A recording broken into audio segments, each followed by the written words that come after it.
gamers, what is wrong with this picture? If you answered everything, congratulations, you're correct. The Skull Merchant has honestly kind of fascinated me ever since she released.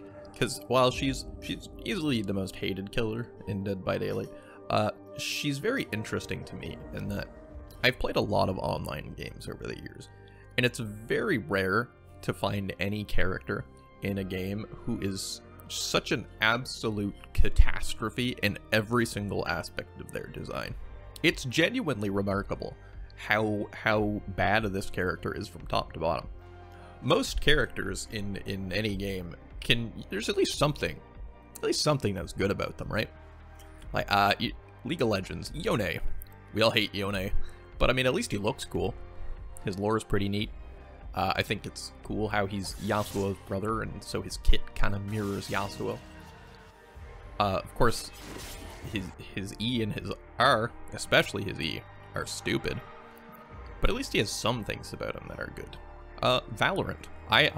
You could count on two hands how many games of Valorant I've played, but I have heard that people really do not like Fade, and I have no opinions on the gameplay side of Fade, but at least she looks cool.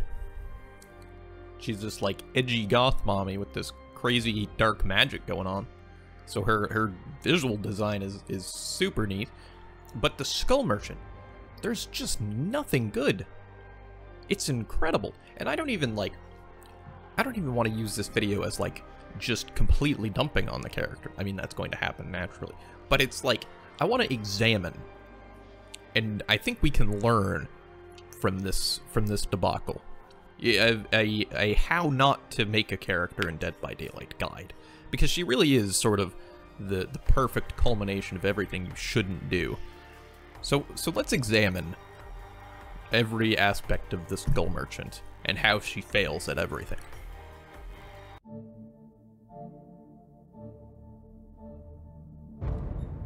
So let's start with the best thing, and then we'll work our way down. The best thing about the Skull Merchant is her aesthetic, in that it's merely bland and not completely terrible. She's just a normal human woman in drab green and beige clothes. That's it. That's her whole design, basically. The only two notable things, she has an arm blade. That's a Predator ripoff. To be honest, it is actually pretty cool. The arm blade is probably the only thing about her I would describe as actually being kind of cool. But again, it's a Predator ripoff. Beyond that, her only really notable feature is the bedazzled gas mask, which is weird. If it's supposed to be, you know, a practical thing, then having an eye exposed is probably a bad decision. And if it's fashion statements, oof, that is some Kyle Kuzma looking fashion right there. My goodness. And also, with how, you know, mid the graphics are in this game, when you're actually in game, it just kind of looks gray. Dead by Daylight, the killers often have problems, especially the newer ones, but at least they usually look cool. Like the Knight. This character was directly preceded by the Knight, and the Knight has problems with his gameplay, for sure. I could probably make a whole video about the Knight as well, but at least he looks super cool. He's this big, towering medieval knight with all this crazy blue swirly magic who can like resurrect legions of the dead to do his bidding. And as I'm saying this, I realize I'm basically just describing the Lich King from World of Warcraft. But the Lich King looks cool, so there you go. So, the lore. Dark Brazilian manga? Anybody? Anybody a fan of dark Brazilian manga? I'd also like to ask, has anybody here ever actually read the Skull Merchant's lore, like start to finish? Because I have, in preparation for this video, and it's really bad. I thought it might be like okay, and we just memed the silly part about the manga, but no, it's actually terrible. First of all, oh my god, it's so long. Oh my god, it just never ends. It never ends. But so it starts off with about 15 paragraphs about her being this incredible child genius prodigy who's amazing at school and has this bright future, and she goes to this crazy private school where she's, you know, super bright path to an amazing future, and then she can't afford it. And they can't afford the final, like, semester, I think, of the school. It's a bit unclear as to the exact timeline, which is just another thing, is that it kind of jumps all over the place. But she can't afford, I think, the final semester. So you might think, oh, she's going to have to drop out, and this will be her motivation to start killing people. But no, they let her graduate anyway, and it never comes up again. So then we move into the manga era. Her father, by this point, who is the creator of the manga, has become obsessed, and it's all he's doing at this point. Now, Adriana, which, by the way, if you didn't know, the skull merchant's name is Adriana, she's trying to support her dad, kind of, because despite graduating with top grades from this illustrious school, she still didn't get a job. Instead, she starts a website to promote her father's dark Brazilian manga. The website takes off, and she sells it for a bunch of money. And yeah, that's it. That's the manga part of it. But then, tragedy strikes. Her dad leaves. And you might think, well, this is her motivation to kill people, right? This is when she becomes a murderer, a killer in Dead by Daylight. But now, she doesn't even show any emotions, and she just moves on with her life immediately, and then it's never brought up again. The good thing was that this website money allowed her some starting capital to what she actually decided to do, which was flipping businesses. She would buy businesses, renovate them, you know, cut down on the expenses, and then sell them for a profit. What this has to do with any of the first, you know, 30 paragraphs of her lore, basically nothing, as far as I can tell. But hey, there you go. She's doing that now. And this, aha! Now she's gonna start killing people, right? She's gonna, like, try to get rid of her business competition. A little bit. The first person she kills is a director of an opposing company that she's trying to buy. So she stalks him, and she, you know, tracks him down, and then with, you know, drones, because that's cool, I guess, and then she dismembers him with the iron blade. So that's neat. And you might think, ah, well, this is it. This is when she's going to start committing crimes to, you know, further her business purposes, and she's going to be a profit-motivated killer. But no, not really. She never does it again. She wants to, but nobody ever really stands in her way, so she just starts killing people for fun at that point, because she, I don't know, enjoyed it, I guess. And then basically she keeps doing this for a while, and then one more guy who she, like, you know, decides to kill. At that point, when she kills him, then the entity takes her. That's it. There's nothing special, really. You know, not like the Trickster, where he does this whole crazy, like, finale where he dissects a whole bunch of people. Nah, she just, like, kills a dude and then gets taken by the entity. So, it's pretty anticlimactic. And, yeah, that's her lore. It's pretty non-coherent. The dark Brazilian manga actually literally isn't a factor at all.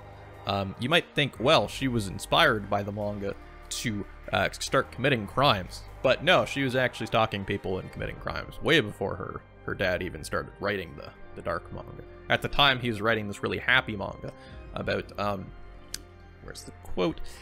Adi Valente, a manga about a young girl who saves and protects the weak with her quirky robot companion. And yeah, then she's committing crimes when he's writing, you know, this happy sunshine and flowers manga. So it wasn't the manga that inspired her to do crimes.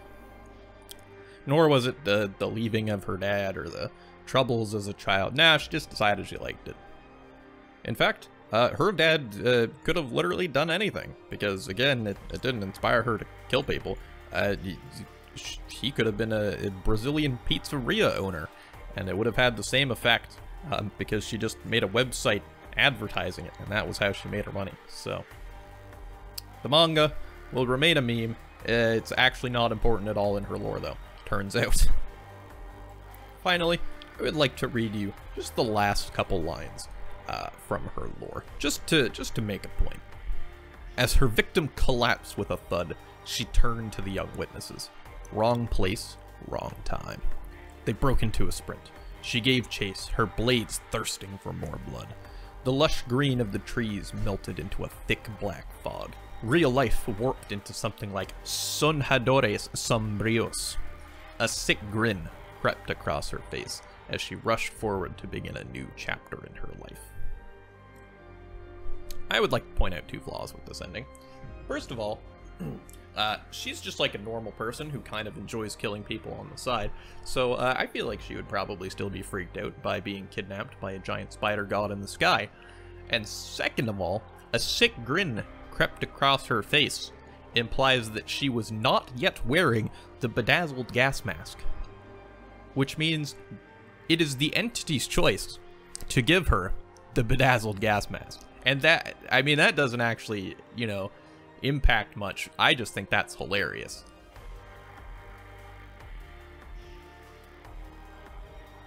I think the worst thing about the Skull Merchant, honestly, is the idea of a, like, tech-infused drone killer just sounds really cool.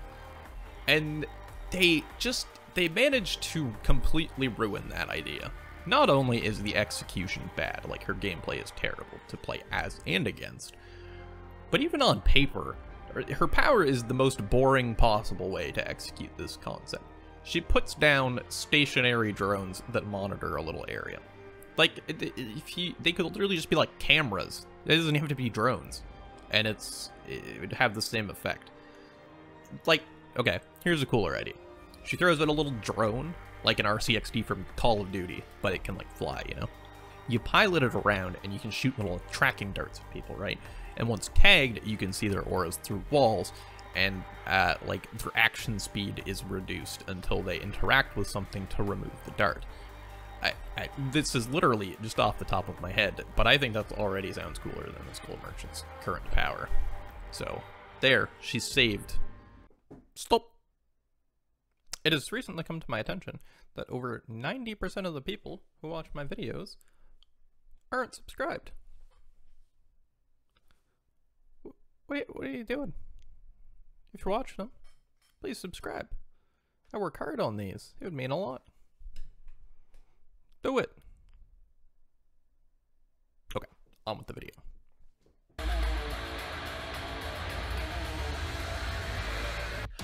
So that's why the Skull Merchant's terrible. Everything is why she's terrible. You'll notice I didn't even talk about her gameplay, really, in this, and how completely boring and terrible it is to play as and against. One common theme with characters in other games about,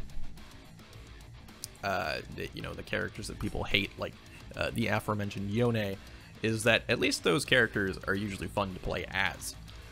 Yone is an absolute power trip to play as. He is ridiculously fun. He's terrible to play against, complete cancer, but the immaculate part about the Skull Merchant that really ties it all together is that she's boring to play as, too. She's boring.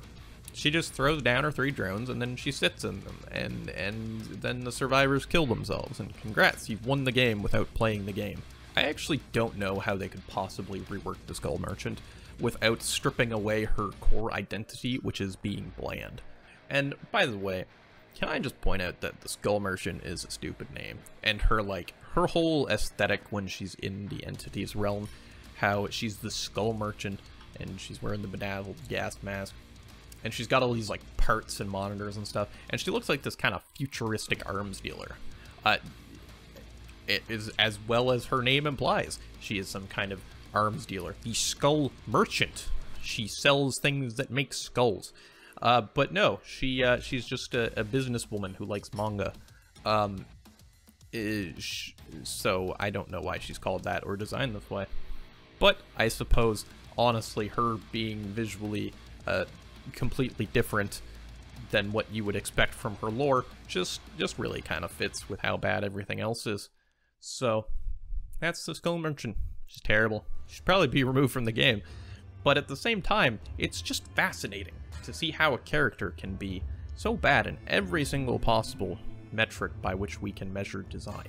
I don't blame any of the developers for this, by the way, because, like, I think the devs at Behavior are generally pretty talented people, and I think they really do try. So I genuinely don't know what happened with this killer. Like, it's such a fluke. Like, at least the other killers look cool, like the Knight or the Blight or the Twins. How cool some of these killers look. And then Adriana's just a boring normal woman. I don't know what went wrong during the design process of this killer. If it was deadlines or like staff turnover, or I genuinely have no idea. But yeah, I think it would actually be impossible for them to make a character this bad if they tried. I genuinely think, at least if they intentionally made a terrible killer, it would probably at least, you know, be funny or something. But this one, it's just kind of sad. I hope this is a lesson that Behavior learns, and any game dev. This is a lesson that could be learned: is make your characters good. And that is profound thoughts from Kamikaze. Thank you for coming to my TED Talk. Goodbye.